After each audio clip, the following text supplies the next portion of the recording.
sackcloth, we're in mourning. So this is Hebrews 4:15. For we have not an high priest which cannot be touched with the feeling of our infirmities, but was in all points tempted like as we are, yet without sin. So he knows about our infirmities, and he knows why we're mourning.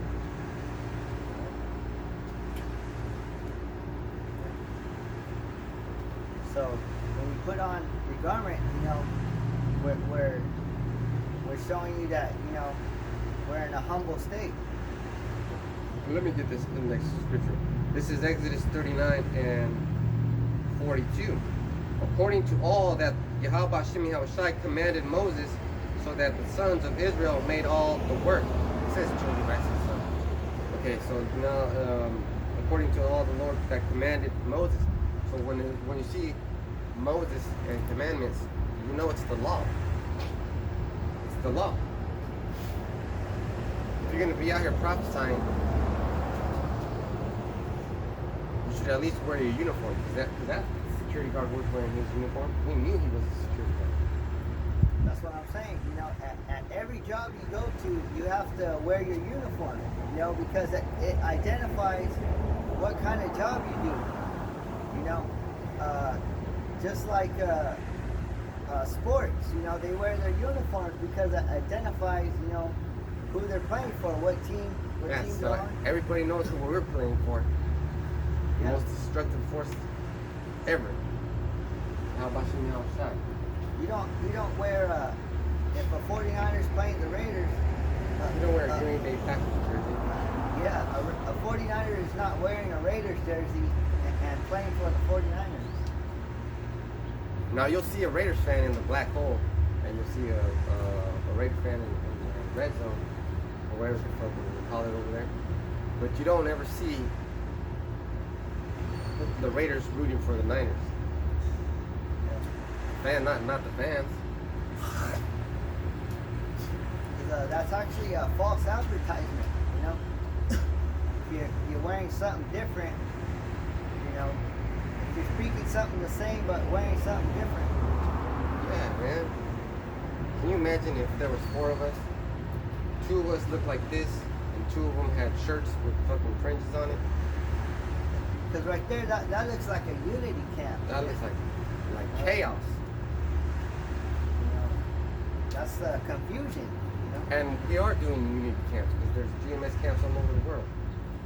We all teach the same stuff. I mean, that's not the same stuff. Same doctrine. Or like, I don't know what camp it is, but they welcome everybody. They welcome all. Yeah. Now that's crazy. They say, come to our Sabbath and stuff like that. Come and celebrate. Still in 39 Exodus. Genesis 37.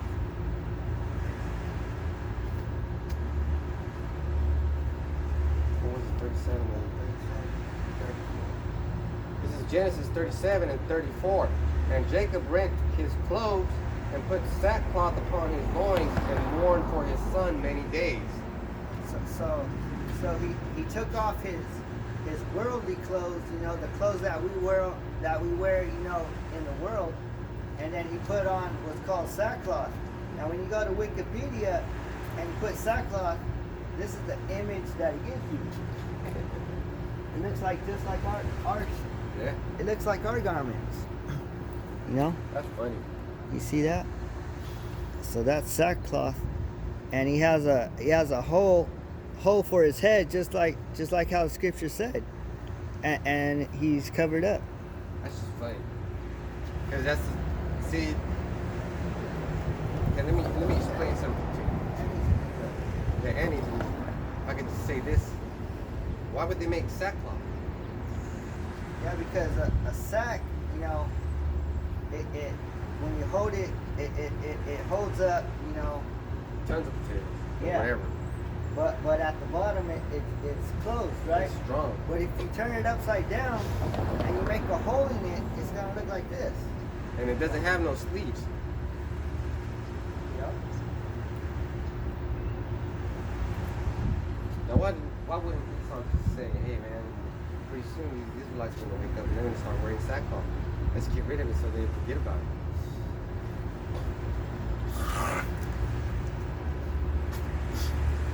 What else could you do? Let me read that again. This is Genesis 37 and 34. And Jacob rent his clothes and put sackcloth upon his loins and mourned for his son many days.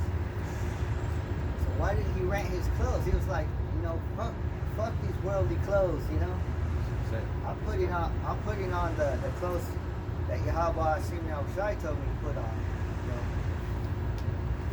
So that's how you know that someone has faith. That's how you know that someone has faith. They won't just put fringes on their shirt. They'll get what the Bible says to get.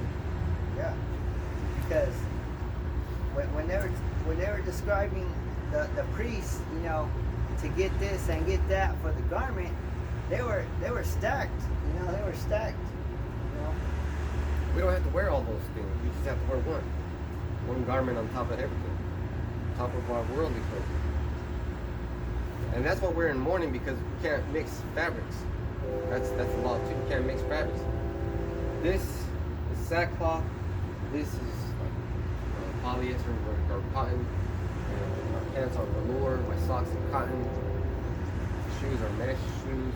They're these, but we've got different types of materials on them. Yeah, but we're not gonna tell you like what you do throughout your week. Were you wearing this? Oh yeah. Because we don't know what brothers are doing throughout the week. But they're supposed to be staying in the faith and Really, it's none of your business what a brother does during the week. Right, because whatever they do, Yahweh Shai is gonna. It's gonna forgive them for it, or backing them up.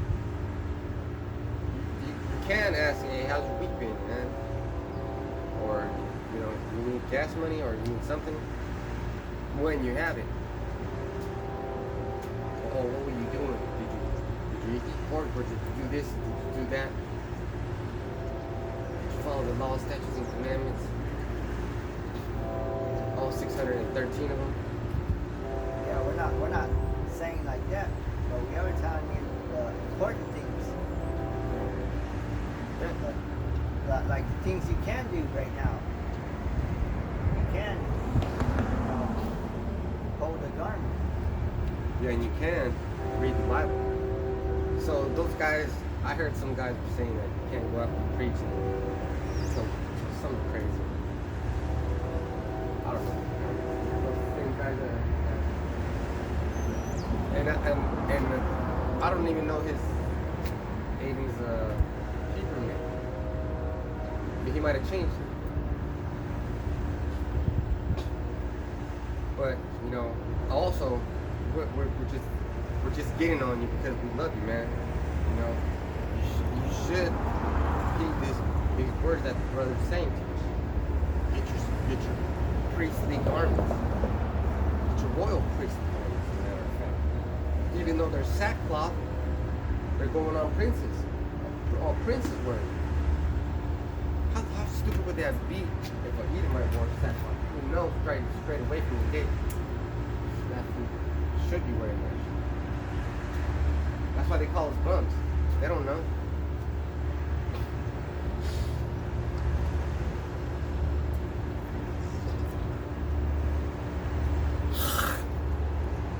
I'm gonna get you one scripture.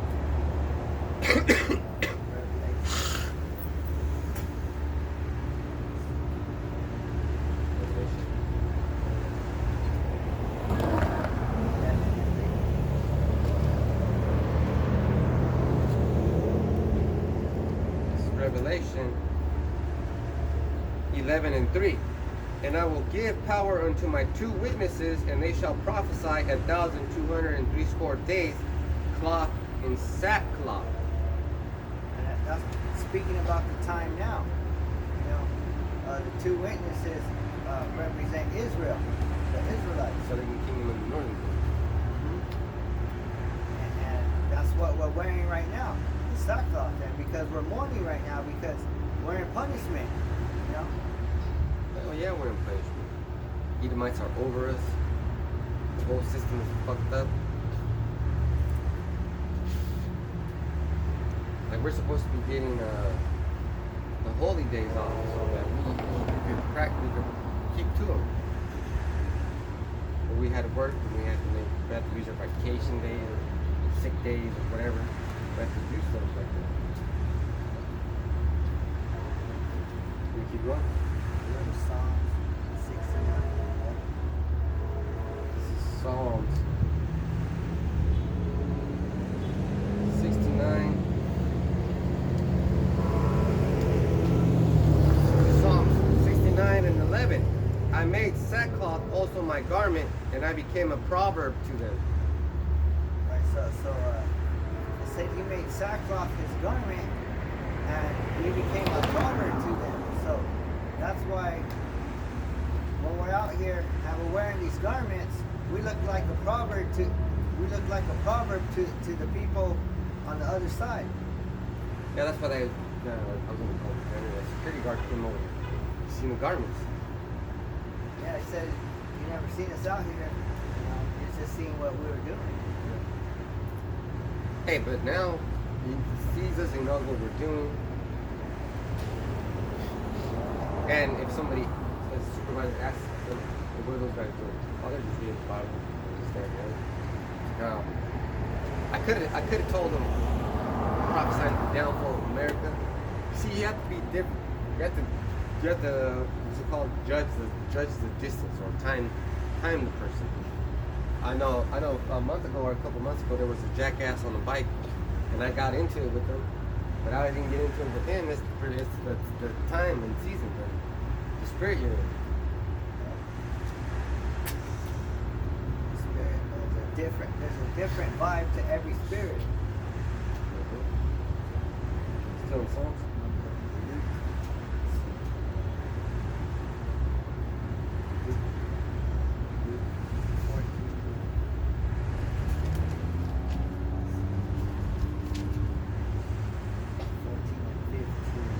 Luke 14 and 15. And when one of them that sat at meat with him heard these things, he said unto him, Blessed is he that shall eat bread in the kingdom of Yahweh Bashem Yahushai. Yes. So another job that we have to do, because that was our first job we had to do. Is first you got to get garments, right? And also you got to learn the knowledge, wisdom, and understanding of the Bible. So you're gonna have to be reading a lot and going through the internet to find out. This lesson took you some time. Yeah. You got to get those websites already figured out where they're at, what you're gonna see when you look at the images. You have to prep. So this is our second job. This is a parable speaking about what we're supposed to do. Although this is our second job, this is the most important job. Well, our second step or whatever.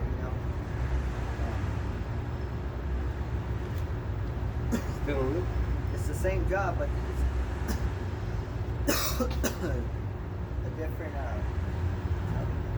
All right. Because the brother was saying earlier that some people say you have to follow the laws and keep the laws. But this is Matthew 14 and 5. Now let me start at 4. And they held their. Let me start at 3. And Yahushua answered, spake unto the lawyers and Pharisees, saying, Is it lawful to heal on the Sabbath day? And they held their peace, and he took him and healed him, and let him go, and answered them, saying, Which of you shall have an ass or an ox fallen into a pit, and will not straightway pull him out on the Sabbath day?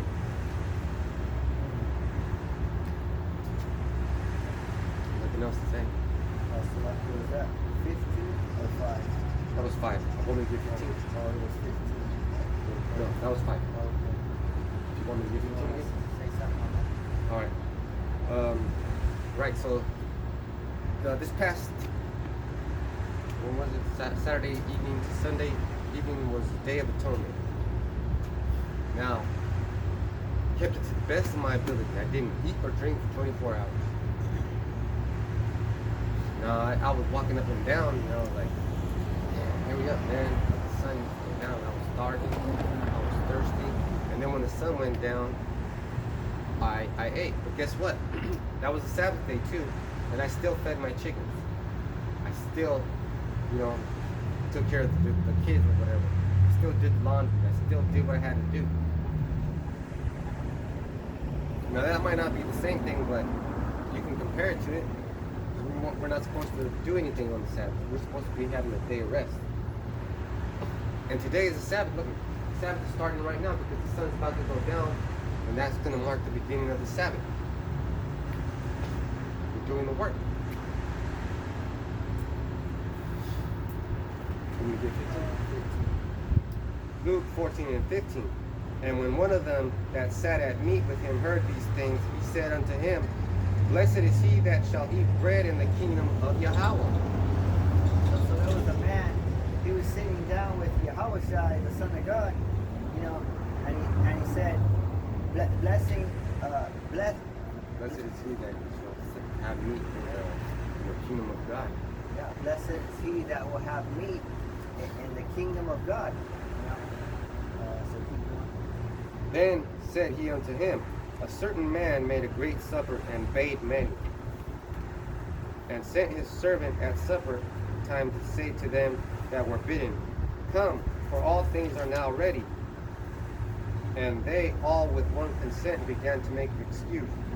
The first said unto him, I have bought a piece of ground, and I must needs go and see it. I pray thee, have me excused.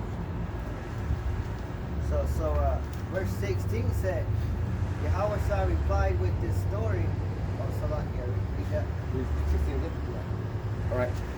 Luke 14 and 16. Then said he unto him, A certain man made a great supper and bade many. So he's saying that a man, he made a great feast. So just imagine, a great feast like has everything, chicken, turkey, mashed potatoes. Oh man. Damn, Man. that just sounds good, right? That sounds, Corn. Man, that just sounds good. that sounds real good. Fucking biscuits, put some gravy on those fucking biscuits, some fucking yams, Yep. some corn on the cob, and some dessert. You know you're gonna have dessert. If the Lord is making this a big banquet, a big meal, you know you're gonna have some dessert. There's gonna be some bomb ass dessert. There's gonna be some apple pie, cherry pie, whipped cream and shit, blueberry pie, all kinds of pie. Yeah, it's gonna be pumpkin pie. Man, I could eat the whole fucking pie to myself. Actually. So you know it's gonna be good.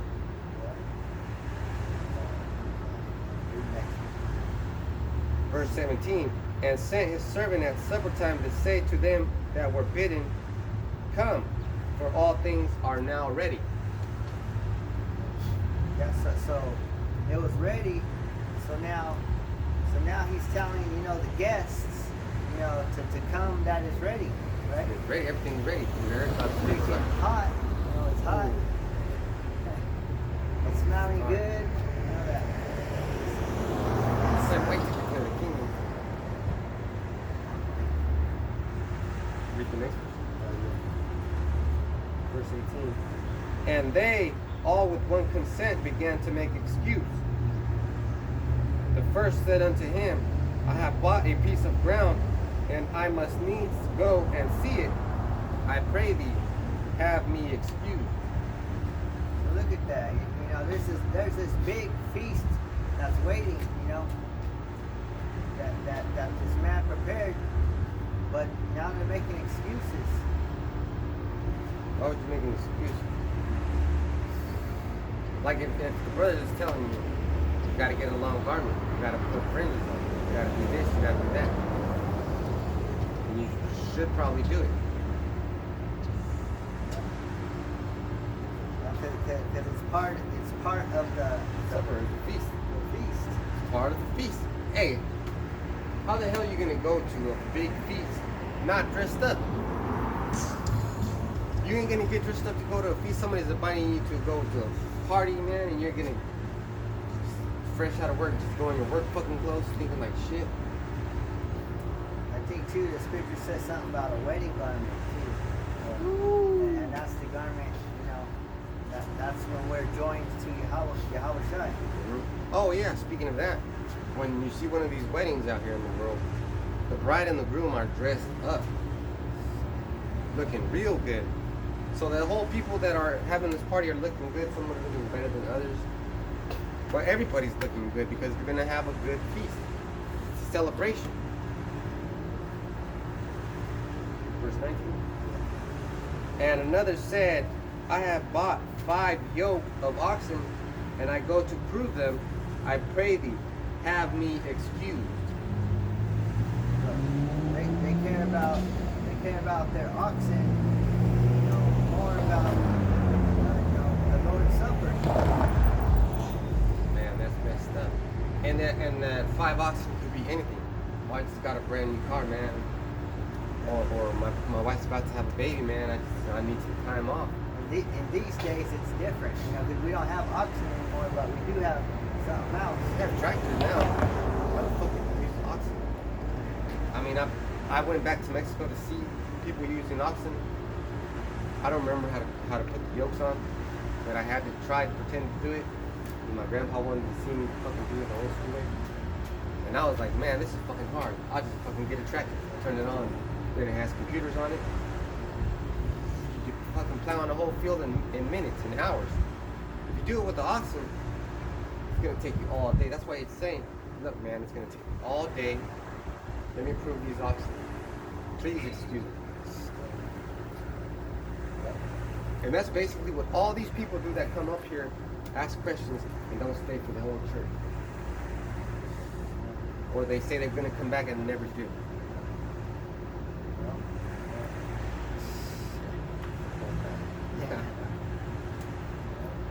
Verse 20. I want me to read 19 again. Let me read 19 again. And another said, I have bought 5 yoke of oxen, and I go to prove them.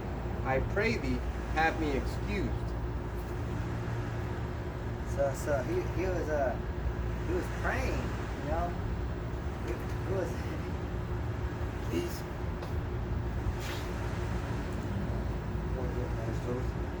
And another said, I have married a wife, and therefore I cannot come. So right there, that's an example of how our women can make us fall off too, you know, make us go off of the truth, you know, because your women, they always want to celebrate those holidays, you know. Yeah, they do. Also, when a Hebrew man gets married, the law says that he has to stay with his wife for like 6 months to make her happy, you know, to sock it to her. So this time he said, and another said, I have married a wife, and therefore I cannot come. So he didn't even say, I beg thee, I pray thee, excuse me. He said, hey look, the law says this, so I can't. That's what people that try to justify themselves with the law, but they can't keep the law. Verse 21. So that servant came and showed his lord these things.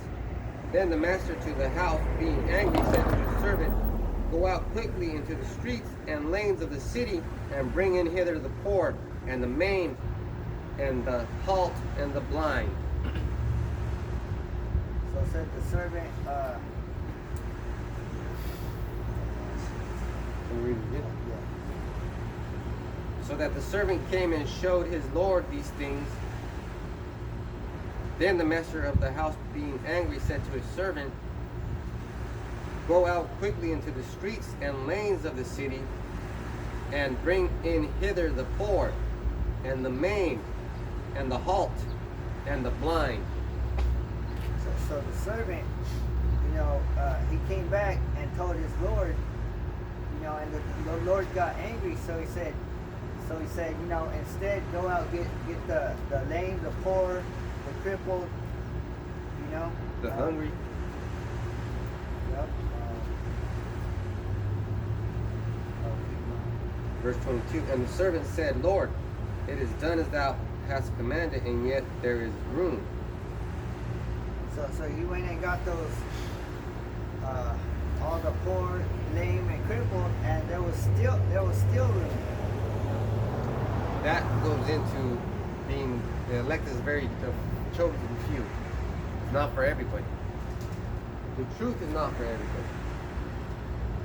Verse 23. And the Lord said unto the servant, Go out into the highways and hedges, and compel them to come in, that my house may be filled. That's right.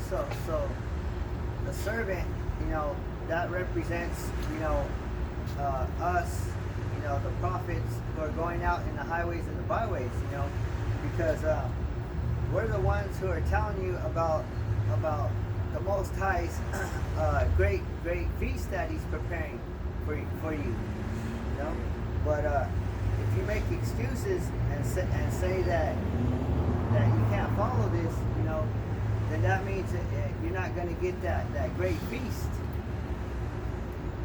You'd rather have something else. Verse 24, For I say unto you, that none of those men which were bidden shall taste of my supper. Right? So none of those men that the servant, he went out the first time, right?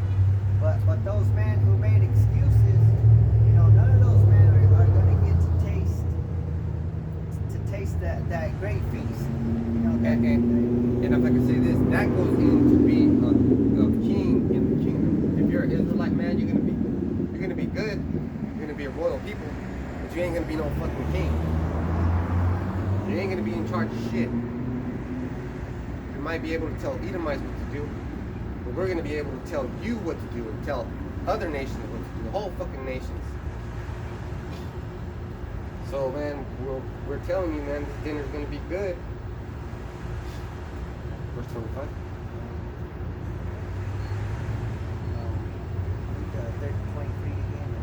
Verse 23. Luke 14 and 23. And the Lord said unto the servant, Go out into the highways and hedges, and compel them to come in, that my house may be filled. So basically, the Most High said, go out into the highways and the hedges, and that's, where you could be seen, and you got to be wearing these garments, so that's our job, and with a job you have multiple tasks, so one of our tasks is to wear garments, and the other task is to come out here on the highways and byways, highways and hedges. Yeah, and then the next one is to tell people the truth of this gospel. Yeah, there's a lot of tasks. Verse 25?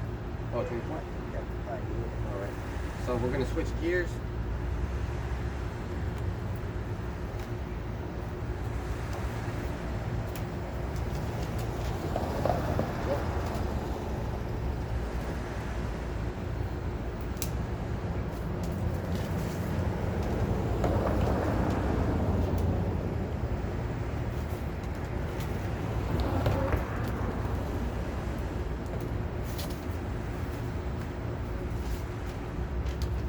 Start with 2 Kings 19 and 35.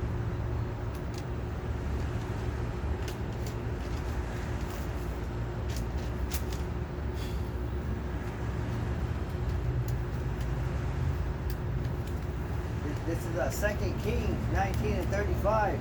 And it came to pass that night that the angel of Yahweh Shai went out and smote in the camp of the Assyrians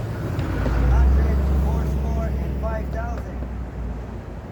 185,000. Right? And when they arose early in the morning, behold, they were all dead corpses. Now, here we're describing something terrible, man. So it happens to be, and this is a good story. So this story right here that we're going to get into has a lot of history. A lot of history. It goes back and forth, and it also tells you that our people, I'm going to get into it. It also lets you know about the dispersion of our people. Because right now, this is happening to the Assyrians. Read that again, please. Oh, This is 2 Kings 19 and 35. And it came to pass that night that the angel of Yahweh went out and smote in the camp of the Assyrians 180,500. Now, remember in the beginning of church today, that a possible Israelite came and I told him the northern kingdom got sent away during the Assyrian captivity and the southern kingdom got put in captivity during the Babylonian. Two separate things. So this right here is going into what happened to us and how nobody on the planet Earth can avenge us like Yahweh Bashim Yahushai, our one true power. Because they're gonna come in chariots. Hey, that angel, what do you think he was in? A cloud, or he's like Goku riding the cloud and shit? Like, no, it was a chariot and it was shooting. Took down 185,000 Assyrians, soldiers, battle-hardened warriors. Let's go to Isaiah 37 and 36.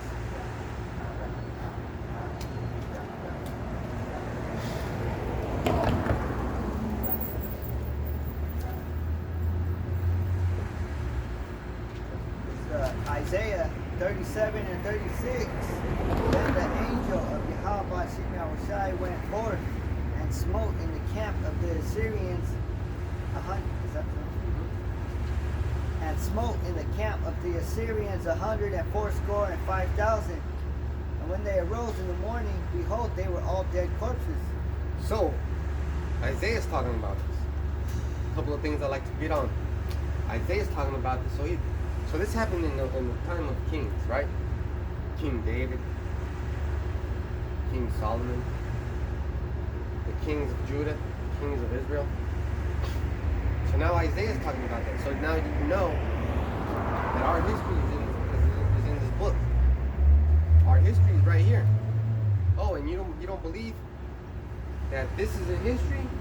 Look up King, and I have the notes right here too, man. That's why I take notes, man. Just like we were saying.